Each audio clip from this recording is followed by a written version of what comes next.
Lima ang anak ni Matatias. At yung lima niya, yung bigatin dito, ito si Judas na tinatawag na Makabyo. So, ito yung mandirigma. Okay, tuloy tayo. Nasaksihan ni Matatias ang kalapastangan ng nangyayari sa Judea at sa Jerusalem.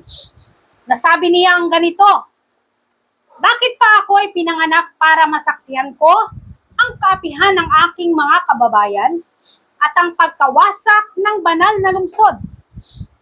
Magwawalang bahala na lamang ba ako samantalang ganito ang ginagawa ng kaaway sa lungsod at sa templo?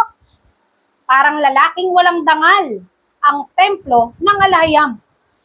Mga gamit ay sinimot, mga sanggol ay dinurog, at kabataan ay tinuhog.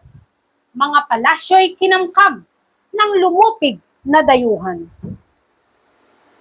O, pansinin mo ha. Nakita ni Matatias yung nangyayari sa bansang Israel na talagang kawawa talaga sila sa mga hintel. Yung hari nga si Antioco Epiphanes. Walang proteksyon ni Abba Yahweh kasi maraming mga Hudyong mga taksel, mga double kara. Hindi tapat talaga sa kautusan sa Torah ni Yahweh o sa pagsamba ng Sabat, mga tulibagbag. Walang proteksyon ni Abba Yahweh. Nasaksihan niya ni Matatias. Sabi niya, bakit pinanganak pa ako na masaksihan ko ang mga nangyayari sa bansa? Parang ako, mapaiyak din ako. Kasi ito yung mga lahi kasi natin, yung mga Remnant Hebrew Israelite tayo, kung bakit tayo napunta rito, dito na tayo napanganak. Dahil sa mga ninuno nga natin, mga pasaway talaga.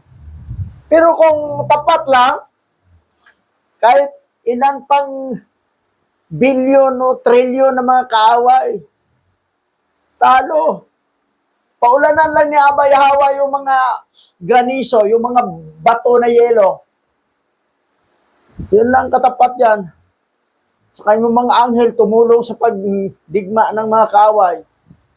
Kaya lang ito, pag pasaway kasi, ang nangyari, wala nang proteksyon. Ito nasaksihan ni Matatias. Kawawa talaga ang mga Israelita. Pero mo ba, mga bata pinatay, tinuhog pa? Pinabayaan na lang ni Yahweh kasi pasaway kasi. Yun ang sinabi ko, sa ating mga Remnant Hebrew Israelite dito, pag mga pasaway, tiwalag talaga yan. Hindi pwedeng kusintihin mo yun dahil madadamay tayo sa kasalanan niya. Yung ginawa ni Akan, siya lang nagkasala, ha? Damay buong Israel, talo sila sa iyay. Ganun yun. Ito naman mga pasaway, akala siguro nila hindi sila pasaway. Akala nila hindi sila pasaway, akala nila tama yung mga ginagawa nila. Mali. Hindi sila sumunod sa Torah eh. Ano yung kautusan ni Yahweh, sundin talaga yan. Okay, tuloy tayo. Napaiyak tayo dito.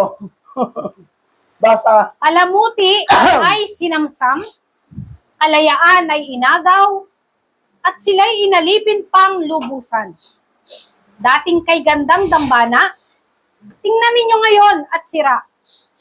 Kanilang nilapastangan ng templo ni Yahweh. Ano pa ang halaga ng mabuhay? Sa tindi ng dalamhati, sinira ni Matatias at ng kanyang 5 anak ang kanilang kasuotan. Nagsuot sila ng damit pangluksa at nanangis ng buong pait.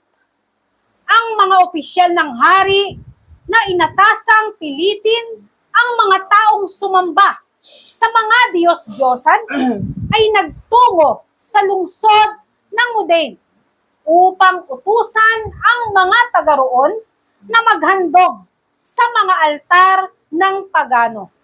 Ang kita mo yun ha. Ang mga Hebrew Israelite ng iba mga taksel o libagbag, nahawa na sila sa mga doktrina ng mga pagano. Lalo na sa atin bansa. Ito, Pilipinas na bansang offer dati. Na ang ating mga ninuno dito natapon, tayo ang mga kapu-apuhan. Yung mga pagano, ang practices, yung birthday, hindi mo ba alam na yung mag-birthday ka, maglagay ka ng kaluluwa sa mga demonyo? Nagkakaroon sila ng At ang mga demonyo magkaroon ng kaluluwa, pwede na sila magmulto. Eh ngayon, malapit na ang February 14. Sipingan na illegal possession of shipping. Satanic practices yan. Satanic celebration. Cornelia Festival. Yun ang nangyari kung bakit sila, pero mo ha, silang matatias, yung 5 niyang anak, pinunit lang mga damit nila. Gilagyan lang abo. Nagluksa sila, nagtangi sila na bakit ganito? Ano nangyari ng aming bansa ngayon? Bakit? Dahil kasi sa mga pasaway na ibang mga Israelite. Ngayon, sa atin ngayong kapanahonan, nakikita natin ang mga irog ng mga Hebrew Israelite, na mga taksil, mga pasaway, na nahumaling sa mga doktrina ng mga pagano. Dapat may aral tayo at hindi natin sila gayahin para hindi mangyari sa atin ang nangyari sa kanila. Nakakalungkot nga eh. So yan. Kayong nanonood sa YouTube channel ng mga Remnant Hebrew Israelite, minsan tumatawag pa kayo sa mga fallen angel. Doon ninyo sinundan yung Bible na doctorated, Bible na corrupted, Bible na product by Vatican Canon Law. Nandoon pa rin yung mga pangalan ng mga fallen angel na sinamba ng sangkatauhan. Nakita ko yung mga ibang Remnant Hebrew Israelite, tumatawag pa, gagamit pa ng God, God, Lord, Lord. Baal yan, Satanas yan. Alam natin, ang title ni Yahweh ay Alahayam. Binago pa ng iba, ginawa pang Alahaya. Walang Alahaya mabasa sa original scripture. Alahayam o Alahay o Allah. Allah, Alahay, Alahayam. Yun na yung tatlo. Walang Alahaya. Nagsasarili kayo. Mga pasaway nga eh, kung bakit ang bansa natin lubog. Maraming mga Pilipino na ang iba mga Remnant Hebrew Israelite naghihirap. Halos walang makain. Nagkaroon tayo ng presidente bangag na adik na magnanakaw. Nasabi pa ni Biani, pitos pa lang ako, magnanakaw na kayo.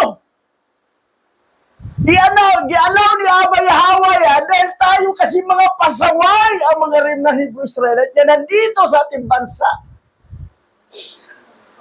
Ang mga Remnant Hebrew Israelite nandito ay tribe of Aser, tribe of Naphtali, tribe of Zebulun, and tribe of Manasseh.